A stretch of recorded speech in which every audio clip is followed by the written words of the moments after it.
अस्सलाम वालेकुम। वालेकुम अस्सलाम। मम्मा look, she is my friend Nikhat. Very nice. बेटा निकत कहाँ जा रही हो? आंटी मैं अपने अम्मी के साथ बाजार जा रही हूँ। ये लो तुम्हारी स्कूल बस आ गई।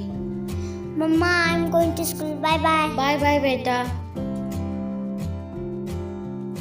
अरे वाह, तुम्हारी बेटी तो फरफर इंग्लिश बोलती है।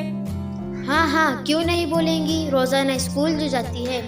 भाभी जी तुम्हारी बेटी स्कूल क्यों नहीं जाती? अरे लड़कियां क्या करेंगी पढ़ लिख कर, उन्हें तो घरों में चूल्हा ही फूकना है। और वैसे भी पुराने जमाने में कहाँ पढ़ाते थे लड़कियों को। नहीं भाभी जी, जमाना अब बदल चुका है। अब बहू बेटियों को इल्म के जेवर से आरास्ता होना बहुत जरूरी है। नहीं, मैं नहीं मानती इस बात को। मम्मी मुझे भी स्कूल भेजो ना, मुझे भी मारे के साथ स्कूल जाना है। नहीं, तुम कहीं नहीं जाओगी। भाभी जी एक काम करो, थोड़ी देर रुको। सुना है कि यहाँ सावित्री जी, डॉक्टर अंबेडकर और नेहरू जी आ रहे हैं। आज वो तालीम की अहमियत पर बात करेंगे। उनकी बातें सुनकर फिर फैसला लो कि निकट को पढ़ाना जरूरी भी है या नहीं। हाँ मम्मी रुकिए ना, मुझे भी सावित्री जी को देखना है। अच्छा ठीक है। सुना तुमने, शायद वो लोग आ रहे हैं। की जय हो, बाबा साहेब की जय हो, नेहरू जी की जय हो, सावित्री जी की जय हो। बाबा साहेब की जय हो, नेहरू जी की जय हो, सावित्री जी की जय हो, बाबा साहेब की जय हो। मेरे भाइयों और बहनों, आज भी हमारे गांव में सभी बच्चों को स्कूल नहीं भेजा जाता। लोग तालीम की अहमियत से नावाकिफ है, जिसकी वजह से बहुत सारे लड़कियां तालीम से महरूम हैं। इसलिए आज तालीम की अहमियत पर बात होगी। सबसे पहले बाबा साहेब, फिर नेहरू जी और आखिर में सावित्री जी बात करेंगे। आज के इस पूरा शौक और तेज तरीन दौर में तालीम की जरूरत बहुत ज्यादा है, चाहे जमाना कितना ही तरक्की कर ले। हालांकि आज का दौर कंप्यूटर का दौर है, एटमी तरक्की का दौर है, साइंस और सनती तरक्की का दौर है, मगर स्कूलों में बुनियादी असरी तालीम, टेक्निकल तालीम, इंजीनियरिंग, वकालत, डॉक्टरी और जदीद उलूम हासिल करना आज के दौर का लाजमी तकाज़ा है।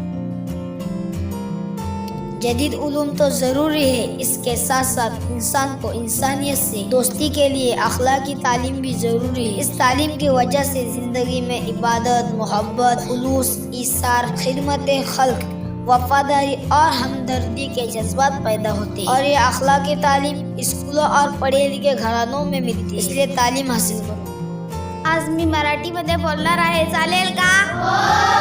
मंडळी कसे आहात? ओळखलात का? मी आहे सावित्री ज्योतिराव फुले, सातारा जिल्ह्यातील खंडाळा तालुक्यातील नाय गावाच्या खंडोजी नेवसी पाटलांची मी कन्या। अवघ्या 9 वर्षी ज्योतिराव फुले या माणसाशी माझं लग्न झालं आणि मला हळूहळू कळायला लागलं की ज्या माणसाशी माझं लग्न झालं आहे तो सर्वसाधारण माणूस नाही, तर या जगाला ऊर्जा देणारा क्रांती सूर्य आहे। त्यावेळी बायांना उमरा ओढण्याची पद्धत नव्हती। बाईच्या जातीनं कसं आपण बरं, आपलं घर बरं आणि घरातली चोर, स्त्री पुरुष उच्च नीच असं लई भेदभाव होता। पण या सर्वांवर एकच उपाय होता, ते म्हणजे शिक्षण। आणि मंडळी एकदा ज्योतिराव शिक्षणाचा प्रसार करण्यासाठी एका शाळेत गेले होते। शाळेतली ब्रिटिश मॅडम त्यांना म्हणाल्या, मिस्टर फुले तुम्हाला शिक्षणाचा प्रसार करायचा आहे ना? Educate the woman first, because if the woman educated whole house will be educated. पण तुम्ही लोक ना बायांना घराच्या बाहेर पडू देत नाही। It is so bad mister Phule. मग काय, ते घरी आले आणि मला म्हणाले, सावित्री आजपासून मी तुला शिकवणार। आणि झाला सुरू माझा अभ्यास। बेके बे, बेदुने चार, काना, मात्रा, वेलांटी, आकार, उकार हे सारं मी लिहाय वाचाय शिकले। आणि अशातच 1 जानेवारी 1848 साली पुण्यात पहिली शाळा सुरू केली आणि मी ते पहिली शिक्षक आणि मुख्याध्यापिका झाले। असं म्हणतात की शिरपाटासारखं जगलात तर काम तमाम होईल, पण वाघासारखं जगलात तर नाम होईल। शाळेत जाताना मला खूप त्रास दिला गेला, मी सहन केला, शिव्या दिल्या मी सहन केला, दगडफेक केली मी सहन केला। आता या सहनशीलतेचा अंत झाला होता आणि एक धतिगण माझ्या समोर येतो आणि म्हणतो, ए टिवले कुठे निघालीस? आधी आमच्या पोरी बायांना शिकवणं बंद कर, तुला तुझी आबरू प्यारी आहे का शिक्षण? झालं असा हात घेतला आणि त्याच्या कानाखाली वाजवला आणि सुनावले, आज आलायस, थोबाड फुटलंय, पण जर पुन्हा आलास तर रक्ताने ही धरती रंगवीन. आणि मंडळी, या जगामध्ये मानाने जगायचे असेल तर शिक्षणाशिवाय पर्याय नाही. एक मुलगा शिकला तर तो एकटाच शहाणा होतो, पण जर एक मुलगी शिकली तर ती संपूर्ण घराण्याला शहाणा करू शकते. म्हणून मुलींना शिकवा, मुलींना वाचवा आणि या देशाची साक्षरता वाढवा. धन्यवाद. गांव के नौजवानों, आगे बढ़ो और आहद कर लो कि आज के बाद कोई भी बच्चा तालीम से महरूम न रहे.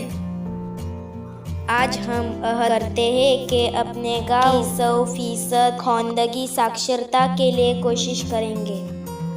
हम अपने बेटियों को पढ़ाएंगे, उन्हें आला से आला तालीम देंगे. जी हाँ, हम अपने बेटों और बेटियों में कोई फर्क नहीं करेंगे. जी हाँ. बाबा साहेब की जय हो, नेहरू जी की जय हो, सावित्री जी की जय हो, बाबा साहेब की जय हो, नेहरू जी की जय हो, सावित्री जी की जय हो. भाभी जी, क्या सोचा तुमने? साइमा, तुमने सही कहा. हमें अपने बच्चों को तालीम से महरूम रखकर उनके मुस्तकबिल को गुमनामी के समंदर में गर्क नहीं करना चाहिए. मैं निकत को पढ़ाना चाहती हूँ, पर अब ये कैसे मुमकिन होगा? अब तो जनवरी भी खत्म हो रहा है. जी हाँ. साइमा, तुम कुछ करो. मैं अपनी बेटी का और नुकसान नहीं करना चाहती. ठीक है, मैं कुछ सोचती हूँ.